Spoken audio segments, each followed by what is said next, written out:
तो चलिए देखिए सवाल क्या, जरा ध्यान से सुनिएगा एकदम आराम से। देखिए मेरे पास एक ग्लास स्लैब है, पूरा फील कीजिएगा सारे लोग, मेरे पास एक ग्लास स्लैब है। अच्छा चलिए सर मान ली, और जरा फील करना प्यारे बच्चों, मजा आ जाएगा, मजा आ जाएगा। अभी थोड़ा सा पैशन से रखना। मेरे पास एक ग्लास स्लैब है, अच्छा, और मैंने यहाँ पे जरा फील करना, मैंने यहाँ पे एक रे को फेंका, कितना डिग्री थे बोलो, 30 45 60, कितना डिग्री थे 30 45 60, फटाक से बोलो कौन सा डिग्री थे, 30 45 60, जो बोलोगे वही दे दूंगा, जो बोलोगे वही दे दूंगा। पगले टालो, चलो 45, प्रियस बोल रहा है 30। अच्छा ज्यादातर लोग 30 पे आके अटक गए, तो चलो मैंने 30 डिग्री दिया, देखते हैं 30 डिग्री में क्या आता है आंसर, चेक करके देख लेते हैं, है ना। तो देखो मैंने 31 डिग्री पे रे को मारा। अच्छा बेटा ये रे ऐसे गया और फिर ये रे यहां आके रिफ्रैक्ट हुआ। अच्छा उसके बाद ये रे के साथ क्या हुआ, जरा फील करना प्यारे बच्चों, फील करना, मजा आ जाएगा। अभी मैं आपको एक कंसेप्ट इसके साथ अटैच करने वाला हूं, ठीक है। अब जरा सोचो एक ग्लास स्लैब है हमारे पास, जरा फील करना, ये क्या है हमारे पास, ग्लास स्लैब है, कांच का टुकड़ा। एक और चीज, एग्जाम में बेटा बड़ी टाइप के ग्लास नाम बोल देगा, तो दिस ग्लास, दैट ग्लास, फलाना ग्लास, कुछ से तुमको मतलब नहीं है, सिर्फ रिफ्रैक्टिव इंडेक्स दे दे बस, वही काफी है तुम्हारे लिए। अब डर मत जाना, क्राउन ग्लास क्या होता है सर, कोरोना वायरस की तरह क्या, हाँ कि अलग अलग वायरसेस का नाम, अरे बेवकूफ ग्लास का नाम कुछ भी दे दे, डरना मत। गरीब ग्लास, अमीर ग्लास, भिखारी ग्लास, समझ में आया, थर्ड क्लास, सब कुछ भी दे दे, डरो मत, सिर्फ रिफ्रैक्टिव इंडेक्स देख लेना, वो डेटा दे देगा, तुमको टेंशन नहीं लेना है। वो बोल देगा भिखारी है इतना पैसा है इसके पास, उसी तरह बोल देगा ग्लास है इतना रिफ्रैक्टिव इंडेक्स है इसके पास। अब पहले ही देख लिया तो डर जाओगे, ठीक है। अब आगे सवाल सुनो। तो देखो मैंने 30 डिग्री पे रे को फेंका, अच्छा अब ये रे बेटा ऐसे आया और ऐसे निकल गया, ये रे ऐसे आया और ऐसे निकल गया, अच्छा ये हुई ना बात। अब जरा आप लोग फील करके मुझे बताइए, अब आप लोग जरा मुझे फील करके बताइएगा सारे बच्चों, जरा बताइए कि what should be the minimum refractive index. यहां पे रिफ्रैक्टिव इंडेक्स कितनी है इस ग्लास की, बताइए इस ग्लास की रिफ्रैक्टिव इंडेक्स कितनी है, इस ग्लास की क्या रिफ्रैक्टिव इंडेक्स है कि रे ऐसे आया ऐसे गया और ऐसे चला गया। इस ग्लास की रिफ्रैक्टिव इंडेक्स क्या है कि रे ऐसे आया ऐसे गया और ऐसे चला गया। चलिए फटाक से बताइए इस ग्लास की रिफ्रैक्टिव इंडेक्स क्या है कि रे ऐसे आया और ऐसे जाके ऐसे चला गया, ठीक है। या ऐसा भी सवाल पूछ सकता था, एक और सवाल, इसी सवाल को पूछने का दूसरा तरीका, ध्यान से सुनिएगा, डरिएगा पहले सवाल समझिए। सवाल में ऐसे भी पूछ सकता था कि बताइए इस ग्लास का मिनिमम रिफ्रैक्टिव इंडेक्स क्या रखेंगे कि कोई भी रे 30 डिग्री से प्रोजेक्ट करेंगे तो वो TIR करे, वो यहां आए और TIR करे। ये भी सवाल हो सकता था, ये भी सवाल हो सकता था कि इस ग्लास का रिफ्रैक्टिव इंडेक्स क्या रखेंगे कि कोई भी रे आए, जरा फील करना मेरे भाई, कोई भी रे आए और यहां से TIR करके जाए, ठीक है। तो बात एक ही है, यहां पे एक लिमिटिंग सिचुएशन पे बात कर रहे हैं, क्रिटिकल सिचुएशन पे बात कर रहे हैं, यहां पे जनरलाइज हो गया, ठीक है। तो चलिए सॉल्व कीजिए, चलिए ट्राई कीजिए सारे लोग। रितेश, नितेश, सौरभ का आंसर आ रहा है 1.4 यानी √2। अच्छा प्रियेश 1.414। अच्छा और अभी से टाइम वेस्ट हो रहा है, अरे टेंशन मत ले, पढ़ा रहा हूं ना। नितेश 1.414।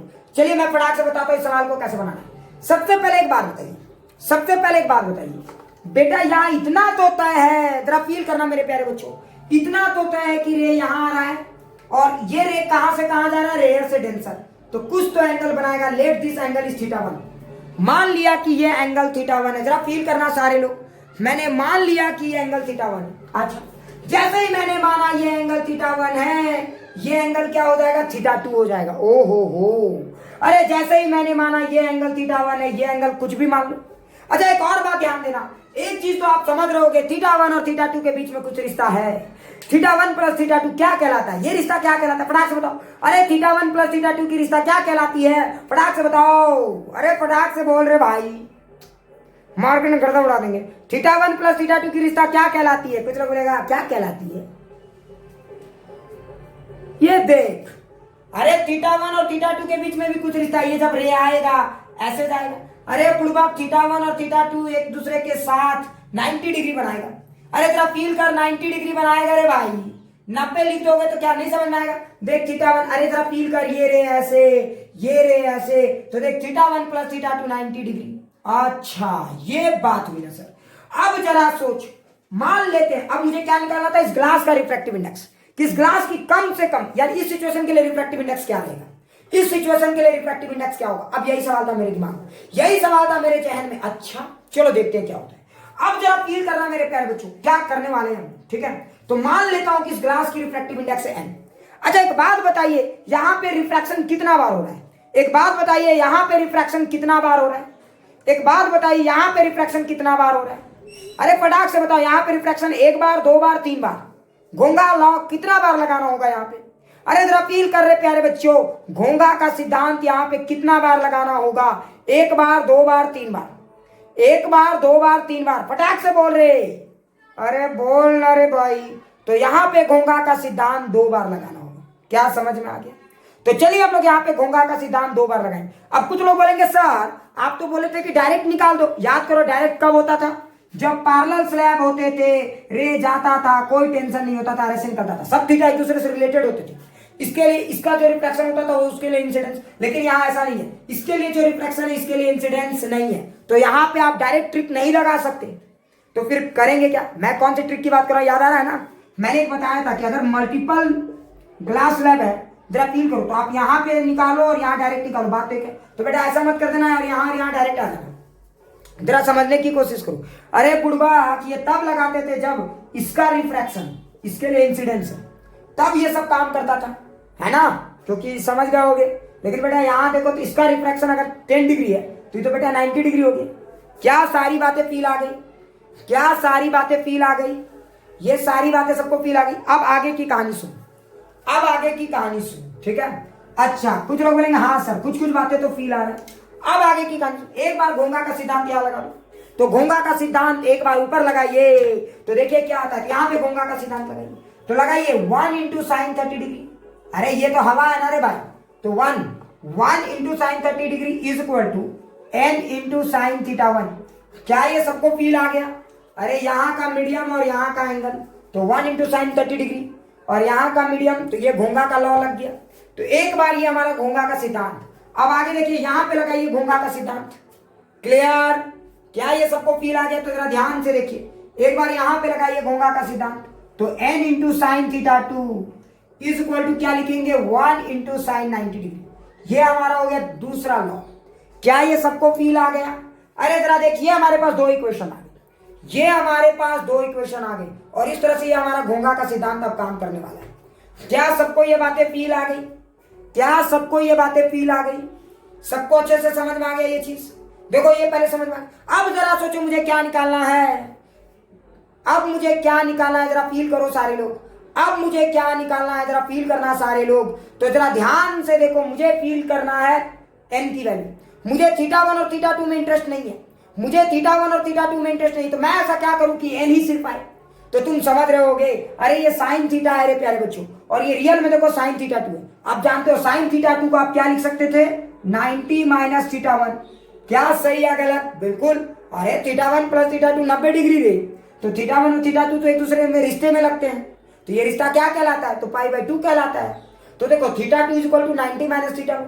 अब जरा सोचो साइन 90 माइनस थीटा 1 क्या हो गया, कॉस थीटा 1। क्या सबको फील आ गया। तो ये बन गया आपका कॉस थीटा 1। सो देखो ये बन गया आपका कॉस थीटा 1। ये अच्छे से समझ में आ गया कि नहीं। आप डायरेक्ट भी लिख सकते थे, ये थीटा ये 90 माइनस थीटा, आप डायरेक्ट भी लिख सकते थे, आप डायरेक्ट भी लिख सकते थे, टाइम बचा सकते थे, कोई इशू नहीं है। क्या क्लियर, कोई इशू नहीं है। अब जरा सोचो मुझे n को सॉल्व करना है, अब जरा सोचो मुझे n को सॉल्व करना है, मैं कैसे करूंगा। तो जरा मैं इस n को सॉल्व करता हूं। तो जरा सोचो अगर हम स्क्वायर करके ऐड करेंगे तो थीटा गायब हो सकता है। जरा सोचो, अरे साइन थीटा और कॉस थीटा को अगर आपको गायब करने का मन करता है तो स्क्वायर करके ऐड कर दीजिए। तो जैसे ही स्क्वायर करके ऐड करोगे ये थीटा गायब, तो जैसे ही आप इन दोनों का स्क्वायर करके ऐड करोगे ये गायब। तो देखो आप इसका भी स्क्वायर करो, इसका भी स्क्वायर करो, इसका भी स्क्वायर करो और स्क्वायर करके ऐड करो। तो देखो इधर हो जाएगा n स्क्वायर, क्योंकि sine square theta plus cos square theta इधर बन जाएगा 1। क्या ये बातें सबको फील आ गया। तो ये इधर बन जाएगा 1। अच्छा अब इसका स्क्वायर करो तो साइन 30 डिग्री का वैल्यू होता है 1/2। 1/2 का स्क्वायर कितना हो गया 1/4। अच्छा इसका स्क्वायर, तो 1 का स्क्वायर 1 हो गया। सो जरा ध्यान से देखो n स्क्वायर इक्वल टू कितना आया 5/4।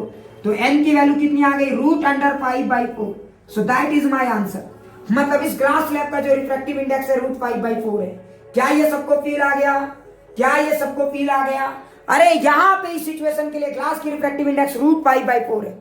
इसका मतलब अगर ग्लास का रिफ्रैक्टिव इंडेक्स इससे ज्यादा थोड़ा कर दिया जाए, इस केस में अगर ग्लास की रिफ्रैक्टिव इंडेक्स इससे थोड़ी ज्यादा कर दी जाए, समझ में आ रहा है, अगर ग्लास की रिफ्रैक्टिव इंडेक्स थोड़ी ज्यादा कर दी जाए तो क्या आएगा, देखो √5/4 आएगा। सबको ये बातें समझ में आ गया? सबको ये बात समझ में आ गया? क्या ये सबको क्लियर? अब सबको क्लियर हो गया? प्लीज ईमानदारी से बताओ। सचिन बहुत अच्छे। और किसी को डाउट है इसमें? सर क्लियर, बहुत अच्छे। अरे तुम भाई एक बार देख लिए, क्या कर रहे हो? ठीक है, तुम्हारे जैसे लोग ही ना बाद में चोर डकैत बनते हैं बेटा। हाँ, स्क्रीनशॉट ले। जब एक बार बोल दिए मैंने देख लिया, ठीक है, एक और सवाल कराऊंगा, फील आ जाएगा। बिहार का नाम बदनाम कौन करते हैं? हाँ, ऐसे ही लोग करते हैं जो 40 बार बोलते हैं बेटा। तुम्हें क्या लग रहा है मैं देख नहीं रहा? जब बोल दिया तो बोल दिया। एक और न्यूमेरिकल कराऊंगा, फील आ जाएगा, सो डोंट टेक टेंशन।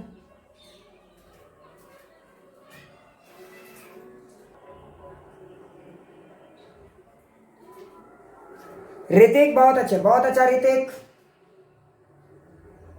और बाकी लोग? पार्थ आज क्लास नहीं किया क्या? नितेश बहुत अच्छे, थैंक्स।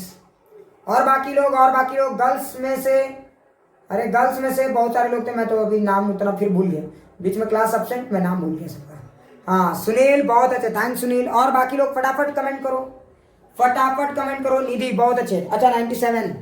अनुषा बहुत अच्छे, 100। ठीक है, चलिए एक और सवाल कराता हूं। ठीक है, ये सवाल एम्स में पूछा जा चुका है। भले ये सवाल कुछ लोग बोलेंगे सर एम्स में पूछा तो हम क्यों करें, करके देखो आपको फील आ जाएगा। ठीक है, और जिन लोगों को इस टॉपिक में ये सवाल में डाउट है वो कर सकते हैं। तो जरा ध्यान से देखो, एक सवाल एम्स का भी कराता हूं ताकि आपको फील आ जाएगा, कंसेप्ट वही रहेगा, याद रखेंगे एकदम। अब समझ में आ गया होगा कैसे बनाते हैं न्यूमेरिकल्स को। एक और सवाल कराता हूं ताकि आपको शायद पूरा फील आ जाए। जरा देखिएगा इस सवाल को, देखिए। अच्छा, ऑप्टिकल फाइबर का नाम सुना है आपने? ऑप्टिकल फाइबर, कुछ लोग बोलेंगे ना सर, अरे कुछ लोग बोलेंगे ना सर। ठीक है, ऑप्टिकल फाइबर का नाम सुना है? बहुत अच्छा, बहुत अच्छे। अच्छा, तुम लोगों ने देखा होगा ऑप्टिकल फाइबर में क्या होता है, जरा फील कराता हूं। अब उतना डेप्थ में नहीं जाएंगे, टेक्नोलॉजी के पॉइंट ऑफ व्यू से ऑप्टिकल फाइबर क्या होता है। तो ऑप्टिकल फाइबर में 3 लेयर होता है, जरा ध्यान सुना। एक अंदर होता है कोर, ठीक है, अंदर एक होता है कोर, उसका रिफ्रैक्टिव इंडेक्स, अच्छा लॉजिक से बताओ, उसकी रिफ्रैक्टिव इंडेक्स ज्यादा रखी जाती है कम? लॉजिक से बताओ, उसकी रिफ्रैक्टिव इंडेक्स ज्यादा रखी जाती है कम? फटाक से बताओ, उसकी रिफ्रैक्टिव इंडेक्स ज्यादा रखनी चाहिए कम? देखो ऑप्टिकल फाइबर में 3 लेयर होते हैं, फील करना। अगर क्रॉस सेक्शनल व्यू देखोगे तो आपको ऐसा दिखेगा, ये ऑप्टिकल फाइबर ऐसा दिखेगा, समझ में आ रहा है? अरे ये सब पढ़ाएंगे रे भाई, प्रिज्म अलग से पढ़ाएंगे, सो डोंट टेक टेंशन, सब पढ़ाऊंगा। पढ़ा लेने के बाद अगर डाउट रह जाए तो फिर पूछना, ठीक है? पढ़ा लेने के बाद डाउट रह जाए तो फिर पूछना, सब पढ़ाएंगे भी, सो एकदम टेंशन नहीं लेना, ठीक है? क्लियर? अच्छा जरा ध्यान से देखिए, ये हमारा ऑप्टिकल फाइबर है, ठीक है?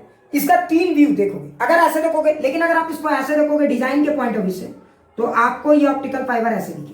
क्लियर? ये देखो, ये N1, जरा फील करना है, इसको हम लोग बोलते हैं कोर, ये होता है कोर, ठीक है? जरा फील करना, ये होता है क्लेडिंग। अब अरे अभी सुनो ना रे, और ये प्लास्टिक का कोटिंग होता है, इसको लेकर टेंशन नहीं लेना, ये प्लास्टिक का कोटिंग है, मतलब ऊपर वाला लेयर प्लास्टिक का कोटिंग है। तो देखो ये भी क्लेडिंग होगा, ठीक है? और ये सब में मत पढ़ना, नाम आपको नहीं पढ़ना है, तो फिर बोलेंगे क्या बता रहे हैं सर, इतना ताम था, बस रुको तो थोड़ा। ये प्लास्टिक का लेयर, क्या ये बातें सबको फील आ गई? अच्छा एक बात बताओ, रे कहां मारा जाता है, जरा ध्यान से सुना। रे मारा जाता है कोर में, रे कहां मारा जाता है? कोर में, ठीक है? तो रे कहां मारा जाता है? कोर में मारा जाता है। अब जरा फील करना, ठीक है? जरा फील करना। अच्छा एक बात बताओ, अगर रे को कोर में मारा जाएगा तो मैं चाहता हूं रे कोर में ही, देखो अब क्या होता है, जरा फील करना, रे कोर में ही होते होते होते होते ये डेटा यहां से होते हुए जहां ऑप्टिकल फाइबर का लास्ट होगा वहां जाके ये डेटा ट्रांसमिट हो जाएगा। क्या ये बातें सबको समझ में आ गई? अब जरा लॉजिक से बताओ, इसकी रिफ्रैक्टिव इंडेक्स ज्यादा होनी चाहिए या इसकी? लॉजिक से बताओ, किसकी रिफ्रैक्टिव इंडेक्स ज्यादा होनी चाहिए, कोर की या क्लेडिंग की? एक पहले लॉजिक से बताओ। देखो ये 2 अलग अलग रिफ्रैक्टिव इंडेक्स के मटेरियल होते हैं, किसकी रिफ्रैक्टिव इंडेक्स ज्यादा होनी चाहिए? किसकी रिफ्रैक्टिव इंडेक्स ज्यादा होनी चाहिए? तो ये लिख रहा है दोनों का इक्वल, ठीक है? क्लियर? ये लिख रहा है दोनों का इक्वल। और कोई? इसको कुछ नहीं आता है, खाली भाषणबाजी के अलावा। ठीक है, और कोई बताओ फटाक से।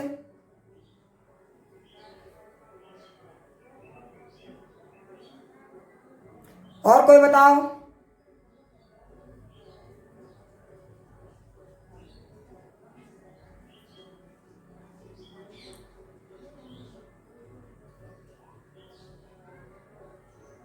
ठीक है, और कोई बताओ। शुभम, शुभम, शुभम एक बार होस्ट बदलो।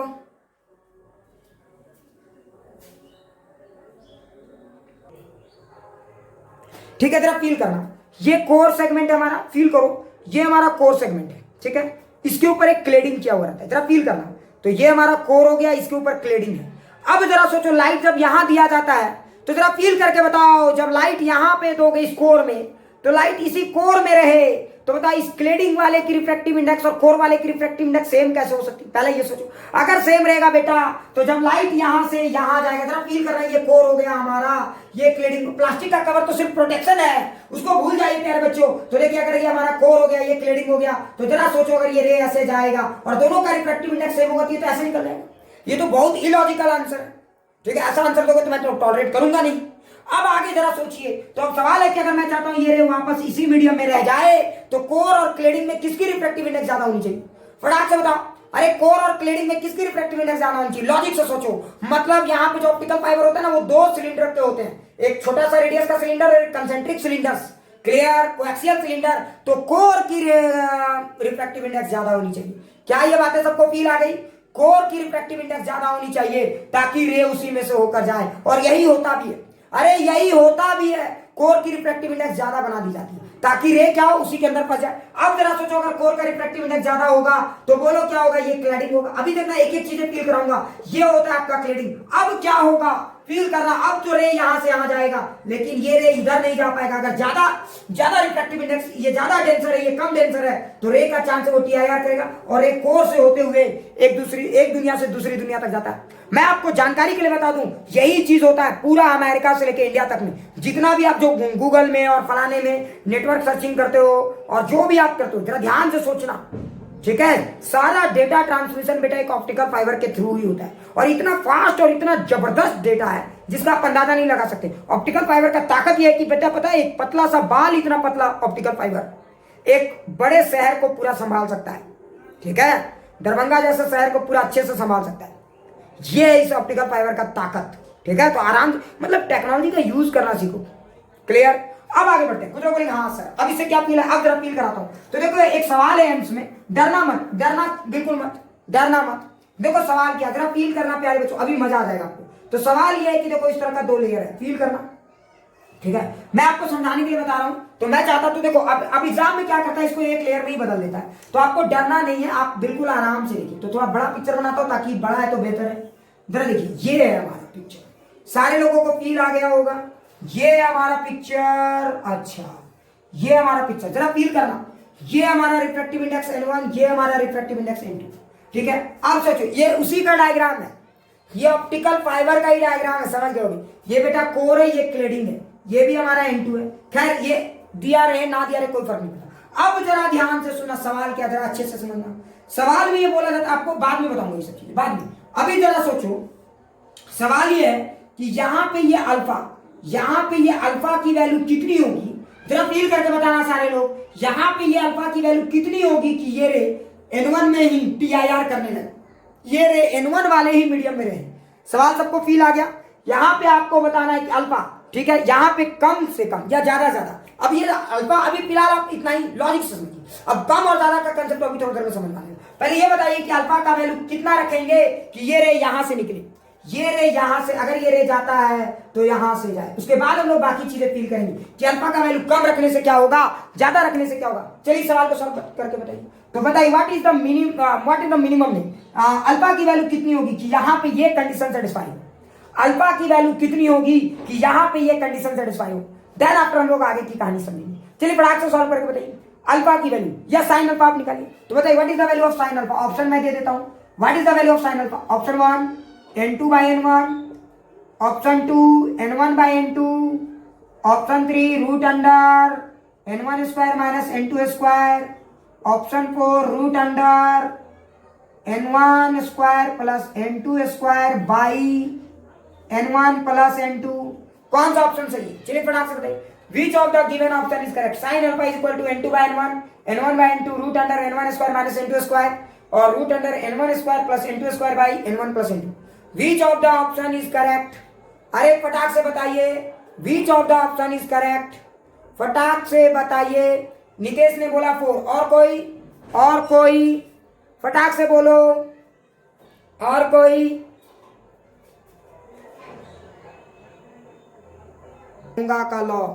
सचिन एक बात बताओ, यहां पे घोंगा कितना बार लगेगा? तो बताइए, यहां पे रिफ्रैक्शन एक बार यहां हो रहा है, एक बार यहां हो रहा है, मतलब घोंगा का सिद्धांत यहां भी लगाएंगे, यहां भी लगाएंगे। क्या ये बात क्लियर आ गई सचिन? तो घोंगा का सिद्धांत आप यहां भी लगाइए, यहां भी लगाइए और जरा आजमाइए। अच्छा, अब चलो देखते हैं। तो अगर घोंगा का सिद्धांत आप यहां भी लगाते हो और यहां भी लगाते हो, देखते हैं क्या आता है। तो चलिए फील करते हैं। तो एक बार घोंगा का सिद्धांत यहां लगा के देखिए, तो यहां पे क्या है? अगर मान लीजिए ये वाला एंगल है थीटा, तो ये वाला एंगल होगा 90 माइनस थीटा। आप डायरेक्ट लिख लीजिए, ये एंगल थीटा तो ये एंगल पक्का 90 माइनस थीटा होगा। क्या ये बात सबको समझ में आ गया? अरे ये एंगल थीटा तो ये एंगल पक्का 90 माइनस थीटा होगा। क्या ये बात सबको समझ में आ गया? अच्छा, अगर ये बात समझ में आ गया तो घोंगा का सिद्धांत क्या लगाइए। तो देखिए, ये क्या है? बोलो हवा है। ओहो, अरे ये क्या है? बोलो हवा है। क्या सबको समझ में आ गया? तो अगर ये हवा है तो मैं क्या लिखूंगा? 1 इंटू साइन अल्फा। मैं क्या लिखूंगा? 1 into sine alpha is equal to, जरा फील करना, 1 into sine alpha is equal to क्या लिखूंगा? n1 sine theta. Clear? n1 sine theta, यही मैं लिखूंगा। सबको फील आ गया? जरा देखो, 1 into sine alpha is equal to n1 into sine theta. क्या ये सबको फील आ गया? जरा ध्यान से देखो। अरे sine alpha is equal to n1 into sine theta. क्या ये सबको फील आ गया? एक बार प्लीज ईमानदारी से बोलिए। अच्छा, तो बेटा यहाँ पे घोंगा का सिद्धांत लगाए। अब अगला बार देखिए, यहाँ घोंगा का सिद्धांत लगाइए, लेकिन यहाँ पे मीडियम एक था 1 और एक था n1, यहाँ पे मीडियम है n1 और n2। तो घोंगा का सिद्धांत इस मीडियम में लगाए। तो अगर आप लगाएंगे तो क्या लिखेंगे? जरा फील करना, n1 into sign 90 minus theta. अरे जरा फील करना, n1 into sign 90 minus theta. तो n1 मैं उल्टा करके लिख रहा हूँ। क्या सबको ये बातें फील आ रही है? मैं उल्टा करके लिख रहा हूँ। क्या सबको ये बातें फील आ रही? तो देखो, मैं लिखूंगा n1 साइन 90 माइनस थीटा, क्या हो जाएगा? तो n1 कॉस थीटा। ओहो हो, क्या बात है। ये तो हो गया बेटा n1 इंटू कॉस थीटा। अब आगे सोचो, अब क्या करें? समझ में आ गया? अच्छा, ये थीटा, ये 90 माइनस थीटा कैसे हुआ? सबको फील आ गया? क्या ये सबको फील आ गया या डाउट है? क्या ये सबको फील आ गया या डाउट है? प्लीज ईमानदारी से बताइए। अब अगला इधर देखिए, यहाँ पे एक बार लिखा मैंने n1 इंटू कॉस थीटा और यहाँ पे क्या लिखूंगा? n2 into sine 90 degree. क्या पूरा क्लियर हो गया? अरे जरा ध्यान से देखिए। अच्छा, तुम जरा ध्यान से देखो, ये तो पिछले बार जैसा ही है, लेकिन इस बार थोड़ा सा समझो। मुझे थीटा में इंटरेस्ट नहीं, क्योंकि थीटा तो फ्लेक्सिबल है ना। अरे ये थीटा तो फ्लेक्सिबल हो सकता है ना, ये तो डिपेंड करता है कि ये कैसा मीडियम है। लेकिन हाँ, एक बात होता है बेटा, ये मीडियम कुछ भी है, ये अगर फलाना है तो ये पक्का 90 माइनस फलाना होगा। अरे ये ढकाना है तो ये पक्का 90 माइनस ढकाना होगा। ये बात तो बेटा कंफर्म है, इसमें तो मुझे कोई शक नहीं है। अच्छा, इसमें आपको कोई शक नहीं है। चलो, अगर अब इसमें शक नहीं, इसको सॉल्व करो। तो देखो, मुझे साइन अल्फा में इंटरेस्ट है, तो थीटा में मुझे इंटरेस्ट नहीं है, क्योंकि वो अंदरूनी कहानी है, उससे मुझे कोई मतलब नहीं। तो फिर बोलोगे, तुम बोलोगे कि सर फिर आप इसको क्यों सॉल्व कर रहे हो? अरे बेवकूफ, थीटा में मुझे कोई इंटरेस्ट है ही नहीं। क्लियर? मुझे इंटरेस्ट है सिर्फ साइन अल्फा में, तो मैं थीटा को इग्नोर करना चाहता हूँ। तो आप स्क्वायर करके ऐड कर दीजिए, इग्नोर हो जाएगा। तो स्क्वायर करके ऐड कर दीजिए, तो इधर बच जाएगा n1 स्क्वायर और इधर क्या बच जाएगा? साइन स्क्वायर अल्फा, और यहाँ क्या हो जाएगा? n2 square. तो जरा ध्यान से देखिए, sine square alpha is coming out to be n1 square minus n2 square. ओहो हो, क्या बात है। तो sine alpha is equal to क्या आ जाएगा? Root under n1 square minus n2 square. क्या ये सारी बातें सबको फील आ गई? क्या ये सारी बातें सबके दिमाग में भेजे में जा रही है? अरे जा रही है कि नहीं? अब जरा देखो, तो ये हो गया हमारा साइन अल्फा की value. So this is the value of sine alpha. क्या ये सबको क्लियर हो गया? ये हमारा साइन अल्फा की वैल्यू होगी। अरे ये हमारे साइन अल्फा की वैल्यू होगी।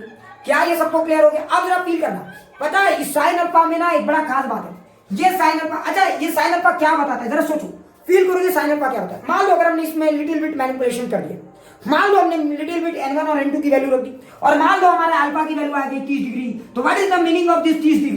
पहले फील करना, what is the meaning of this 30 degree? ओहो, ये एक मजेदार सवाल है। क्या ये सारी बातें सबको फील आ गई? What is the meaning of that 30 degree? ये तो लिमिटिंग कंडीशन है। अरे ये लिमिटिंग कंडीशन है। अब जरा समझने की कोशिश करना, तब क्या होगा?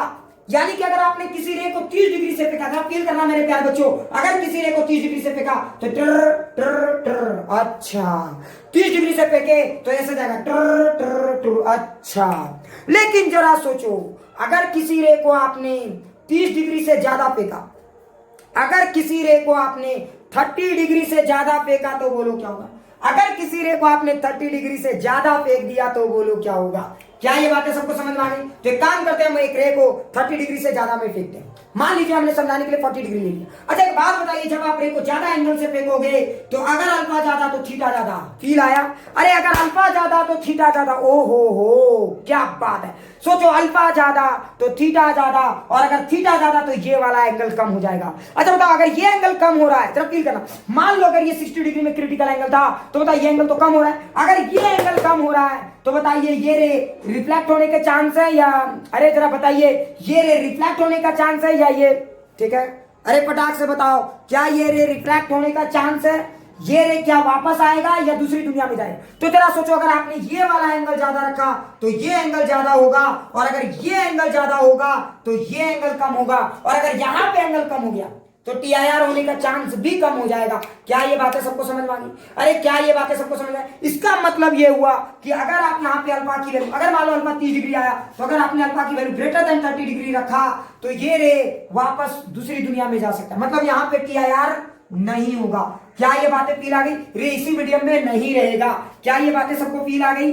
क्या ये बातें सबको फील आ गई? लेकिन जरा सोचो, अगर तुमने अल्फा की वैल्यू लेस देन 30 डिग्री रखी तो क्या होगा? जरा फील करना, अगर तुमने अल्फा की वैल्यू लेस देन 30 डिग्री रखी तो बोलो क्या होगा? अब मैं तुम्हें लॉजिक बताता हूं, अगर तुमने अल्फा की वैल्यू लेस देन 30 डिग्री रखी तो क्या होगा? जरा फील करना, अगर तुमने ये एंगल कम रखा तो ये भी कम होगा, और अगर ये कम हो गया तो ये एंगल बढ़ जाएगा। ओ क्या बात है। और अगर ये वाला एंगल बढ़ा तो ये एंगल बढ़ रहा है, मतलब बेटा क्रिटिकल एंगल से भी ज्यादा हो रहा है। अरे जरा फील करो, मतलब TIR होने का अच्छा चांस है। इसका मतलब ये हुआ कि यहाँ पे अल्फा क्या बताता है? तो ये अल्फा बताता है कि बेटा अगर अगर अगर अगर अगर अगर इसका मतलब ये हुआ, जरा फील करना सारे बच्चों, जरा फील करना, एकदम रटना मत, कोई भी चीजें रटने की जरूरत नहीं। इसका मतलब ये हुआ कि अगर जरा सोचो, इस तरह का हमारा ऑप्टिकल फाइबर का ये है, अगर तुमने यहाँ पे बहुत सारे रे फेंके, टिंग टिंग टिंग, जरा फील करो, 3 रे मैंने फेंका, ये वाला रे 30 डिग्री, ये वाला रे 10 डिग्री, और ये वाला रे 70 डिग्री। बताओ रे 1 2 3 कौन सा रे नहीं एक्सेप्ट किया जाएगा इस गेम में? अरे कौन सा रे डाटा ट्रांसमिट नहीं करेगा? फटाक से बताइए, कौन सा रे डाटा ट्रांसमिट नहीं करेगा? पहला वाला, दूसरा वाला या तीसरा वाला? अरे कौन सा रे डेटा ट्रांसमिट करने में कैपेबल नहीं है? फटाक से बताओ, कौन सा रे डेटा ट्रांसमिट करने में कैपेबल नहीं है? फटाक से बताइए, अरे कौन सा रे डेटा ट्रांसमिट करने में कैपेबल नहीं है? अरे फटाक से बताओ सारे लोग, कौन सा रे? 1 2 3 रे 1 2 3, तो समझ गए होगे 3 वाला जो रे है वो डेटा ट्रांसमिट करने में कैपेबल नहीं है। क्या ये बातें सबको फील आ गई? तो वो रे आपका डेटा ट्रांसमिट नहीं करेगा। अच्छा, अगर वो रे डेटा ट्रांसमिट नहीं करेगा, इसका मतलब, तो जरा सोचो, मतलब ये अगर आप इस एंगल पे रे को फेंकेंगे तो ये रे यहाँ पे एक्सेप्ट नहीं होगा। समझ में आया? तो मतलब ये रे एक्सेप्ट नहीं होगा, तो 2 एक्सेप्ट होगा, 1 एक्सेप्ट होगा। तो TIR के लिए जो रे एक्सेप्ट होते हैं, जो एंगल पे रे फेंकते हो, जितने एंगल तक के रे एक्सेप्ट होते हैं उनको बोलते हैं एक्सेप्टेंस एंगल। क्या बोलते हैं उनको? Acceptance angle. क्या बोलते हैं उनको? Acceptance angle. क्या फील आ गई ये सारी बातें? तो देखो, ये जो अल्फा, याद रखना, अगर ये अल्फा है तो एक तरह से जरा सोचो, अगर तुम यहाँ पे जरा सोचो, अगर ये अल्फा है, जरा फील करना, ये एक रे, ये तो एक्सेप्ट होगा ही होगा, लेकिन जरा सोचो अगर कोई रे, जरा सोचो अगर कोई रे इसके अंदर वाले एंगल में आते हैं, इसके अंदर वाले एंगल में कोई भी रे आता है तो ये रे कहलाते हैं एक्सेप्टेड रे, मतलब इस एंगल के रे एक्सेप्ट होंगे। दैट्स व्हाई, समझ में आ रहा है ना? अल्फा से कम वैल्यू, तो अल्फा की value less than, greater than 0 and less than 30 degree, ठीक है? तो here this angle is called acceptance angle. क्या ये बातें फील आ गई? मतलब 30 डिग्री से जितने भी एंगल हैं वो सारे रे TIR के लिए एक्सेप्ट कर लिए जाएंगे, and that's why 30 degree is also said to be acceptance angle. अच्छा बताओ, यहाँ पे अल्फा की जो वैल्यू होती है वो मैक्सिमम होती है मिनिमम? अब समझ में आ गया होगा। तो रियलिटी में ये मैक्सिमम लिखा जाता है। अरे क्या लिखा जाता है? मैक्सिमम।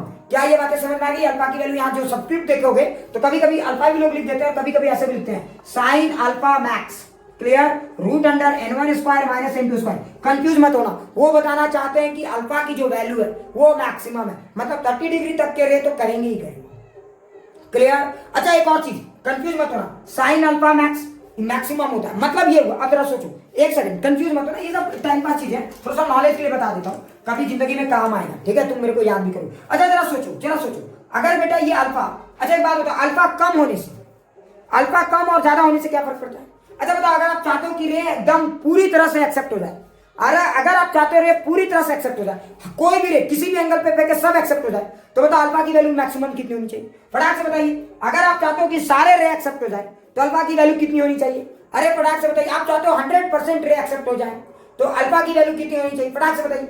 आप चाहते हो कि सारे के सारे कोई भी एंगल से हमारे सबके सब रे एक्सेप्ट हो जाए तो अल्फा की वैल्यू कितनी होनी चाहिए? अरे फटाक से बताओ। अगर आप चाहते हो कि सब के सब रे एक्सेप्ट हो जाए तो अल्फा की वैल्यू कितनी होनी चाहिए? ये जो अल्फा आप कैलकुलेट करके निकालते हो, अल्फा मैक्स की वैल्यू कितनी होनी चाहिए?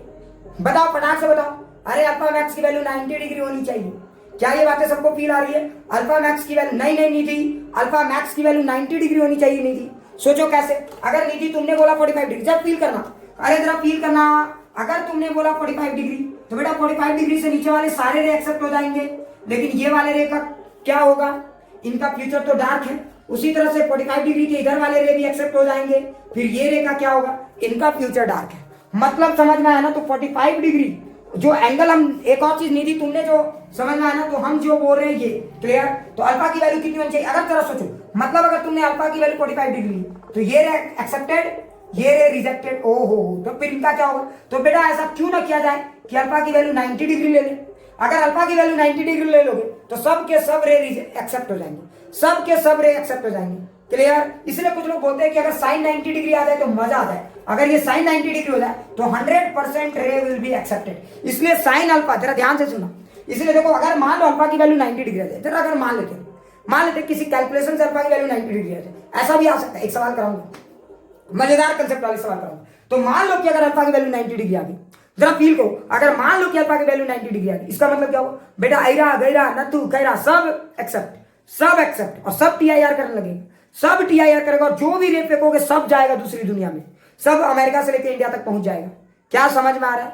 तो अब सवाल उठता है, अच्छा तो अल्फा की वैल्यू कितनी होगी? 90। तो अगर अल्फा की वैल्यू लिखोगे 90 डिग्री, फील करना, अगर अल्फा की वैल्यू लिखोगे 90 डिग्री तो साइन 90 डिग्री कितना होता है? 1।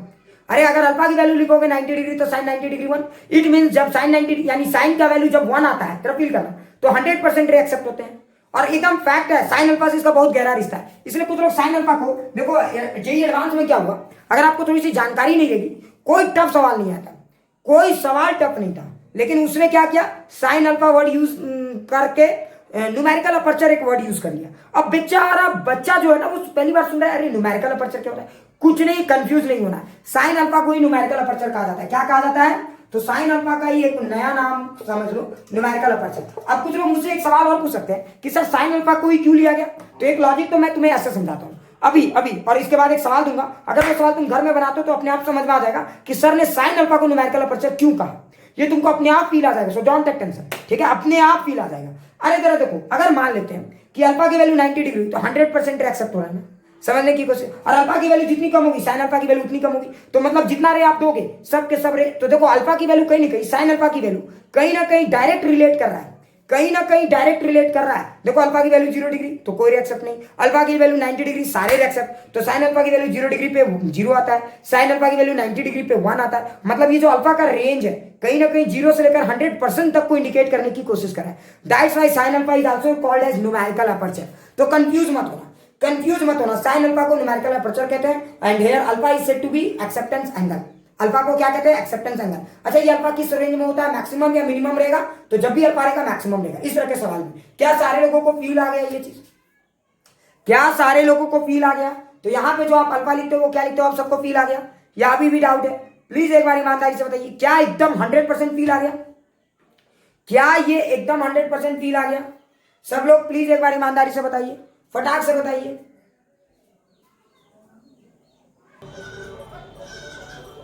तो देखो इस सवाल को जरा देखो, ये सवाल जेईई एडवांस में पूछा जा चुका है, ठीक है? और बहुत ही अच्छा सवाल है, खाली डरावना है। अच्छा क्या डरावना है? इसके ऑप्शन जहां देखोगे फ्लैट हो जाओगे। तो ऑप्शन देख के डरना नहीं, तो फील करना। सवाल क्या जरा देखिए, एक ग्लास स्लैब है N1, इसकी रिफ्रैक्टिव इंडेक्स अलग है, और एक ऊपर से कुछ भी N2, कुछ भी ले सकता हूं, कोई टेंशन वाली बात। ये अल्फा क्या है समझ गए, एक्सेप्टेंस एंगल है ना? तो बताइए अल्फा की वैल्यू मैक्सिमम होगी या मिनिमम? अगर इतना फील आया तो बताओ अल्फा की वैल्यू क्या होनी चाहिए, मैक्सिमम या मिनिमम? अगर इतना देर में इतना मैं फील करा पाया तो बोला जो भी अल्फा कैलकुलेट करने पाएगा वो मिनिमम आएगा। मिनिमम मतलब नितेश समझ रहे हो ना मैं क्या कहना चाह रहा हूँ? मतलब अल्फा की वैल्यू मैक्सिमम, उसके नीचे वाले सारे वैल्यूज अलाउड होंगे। ठीक है, मान लो 30 डिग्री आया तो मतलब अल्फा जो है इससे ज्यादा अलाउड नहीं होगा। ठीक है, ये ठीक है मैं समझ गया। अब सवाल क्या है सबको जरा ध्यान से सुनिए। चलिए सवाल को जरा ध्यान से देखिएगा। अब बताइए कि अल्फा की वैल्यू क्या है, what is the value of alpha. ठीक है, अब आपको क्या बताना है, what is the value of alpha. यहां पे आपको फील करके बताना है कि अल्फा की वैल्यू क्या होगी ताकि रे इस तरह से जाए। ठीक है, वहां पे ग्रेटर स्मॉल सब दिया रहता है, वो आपको मैं फील करा चुका हूं। अब आप अल्फा की वैल्यू बताइए क्या होगा। तो ऑप्शन देखिए, पहला ऑप्शन साइन इनवर्स n2/n1, दूसरा ऑप्शन साइन इनवर्स n1/n2। अच्छा, तीसरा ऑप्शन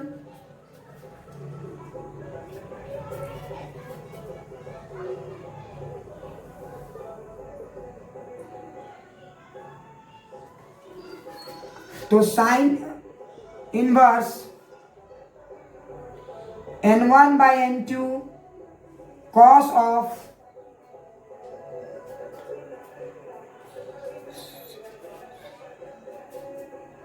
ये कॉस ना, अरे अब तो मुझे भी शॉर्टकट लेना पड़ जाएगा।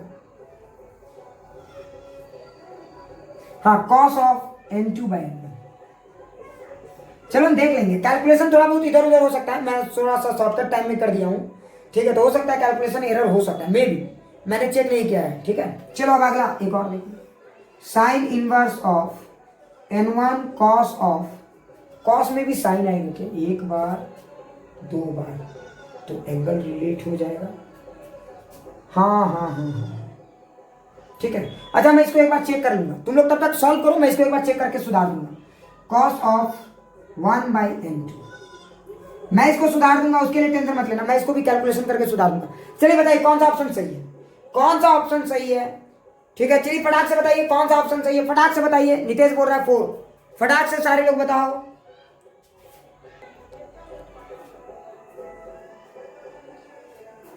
रुको, तीसरा वाला ऑप्शन मैं सुधार ही देता हूं।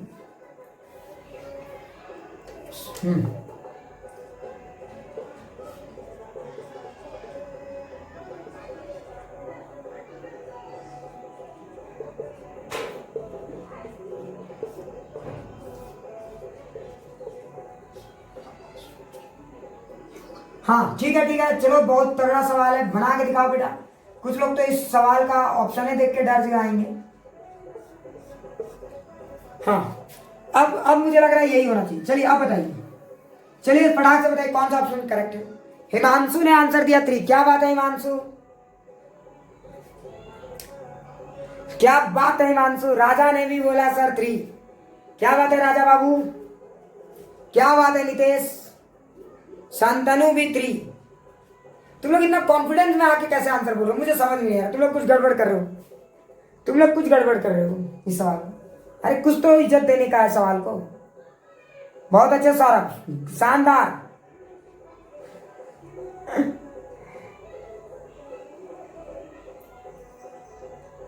बहुत अच्छे सौरभ।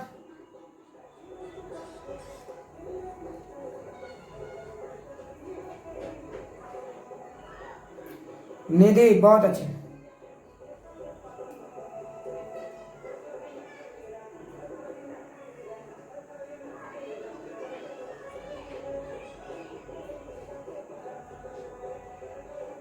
क्या कोई मुझे बता सकता है इस सवाल का आंसर? बहुत अच्छे। और कोई और कोई?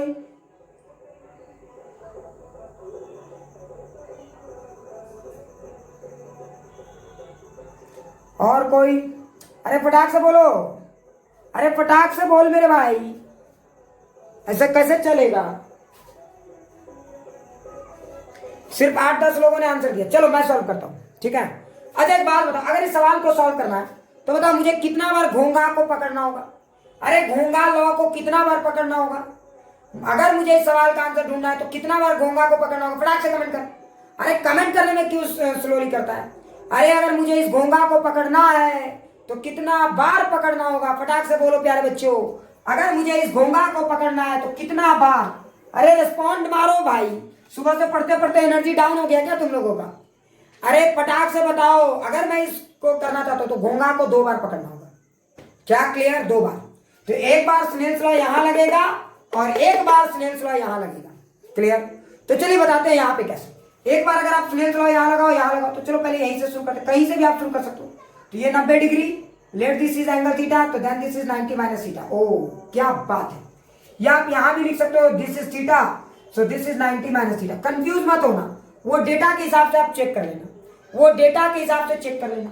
अच्छा, तो एक बार मैं यहां देखूंगा, घोंगा का लॉ लगाऊंगा, तो देखो n1 साइन 90 माइनस थीटा, क्या बात है, इज इक्वल टू n2। तो देखो n1 cos theta is equal to n2। मैं ऐसे भी लिख सकता हूं, ये डिपेंड करता है कि आप कैसे एंगल लेते हो। अगर यहां थीटा लोगे तो ये 90 माइनस थीटा, तो आंसर रिमेन्स अनअफेक्टेड। ठीक है, तो अब तो मैंने ऑप्शन भी मिटा दिया। अच्छा, साइन इनवर्स में मैंने लिखा था, मतलब इसी को थीटा मानना है मुझे। अगर साइन इनवर्स में लिखा है इसी को थीटा मानेंगे तभी ये साइन में रहेगा, और इसको क्या मान लेते हैं 90 माइनस थीटा। आप ऐसे भी कर सकते हो, कोई दिक्कत। ऐसे आंसर ये भी सही है, आंसर ये भी सही है, लेकिन क्या है, मुझे ऑप्शन के हिसाब से चलना है। यही तो खासियत है एडवांस के सवाल में, है ना। तो मैं ऑप्शन के हिसाब से चलता हूँ यहाँ थीटा। ठीक है, तो देखो यहाँ पे क्या लिखूंगा, n1 sine theta is equal to क्या लिखूंगा, n2। तो देखो साइन थीटा की वैल्यू आ गई n2 बाई n1।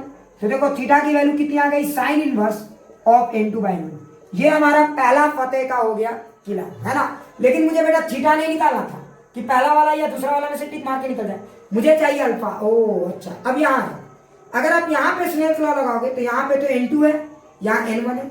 तो देखिए क्या लिखेंगे, n2 sine alpha is equal to n1 sine 90 minus theta. क्या ये सबको समझ में आ गया? अरे जरा देखो एक बार घोंगा यहाँ लगा दिए, तो देखो n2 sine alpha is equal to क्या लिखेंगे, n1 कॉस थीटा। कितने लोगों का ये सही था? यही कितने लोगों ने किया एकदम बिल्कुल वैसे ही। अब जरा देखो, तो sine alpha is equal to n1 by n2 cos theta. क्या ये सबको फील आ गया? तो देखो अल्फा की वैल्यू कितनी आएगी, साइन इनवर्स, क्या ये देखो sine inverse n1 by n2, अरे कॉस थीटा की जगह लिख दो sine inverse n2 by n1। क्या ये सबको समझ में आ गया? क्या ये सबको समझ में आ गया? So this will be your alpha, अरे this will be your alpha. क्या ये क्लियर? हाँ, क्या ये क्लियर? सबको पूरी तरह से फील आ गया? ये है आपका अल्फा। क्या ये सबको अच्छे से क्लियर हो गया? क्या ये सबको अच्छे से क्लियर हो गया? प्लीज सारे लोग एक बार यस लिखिए। क्या ये अच्छे से क्लियर हो गया? प्लीज सारे लोग एक बार यस लिखिए। चलिए सारे लोग यस लिखिए, टाइम मुझे लगता है अब समाप्त होने को है। मैं आपको दो बेहतरीन सवाल देता हूं जिससे आपको फील आ जाएगा कि न्यूमेरिकल अपर्चर का साइन अल्फा से क्या रिश्ता है, ये आपको ढूंढना है। ठीक है, दो सवाल आपके लिए होमवर्क देता हूं, सो बिल्कुल चिंता नहीं करना है सबको। क्लियर? अच्छे से फील आ गया ना? और मैं नेक्स्ट क्लास से, ठीक है, इधर का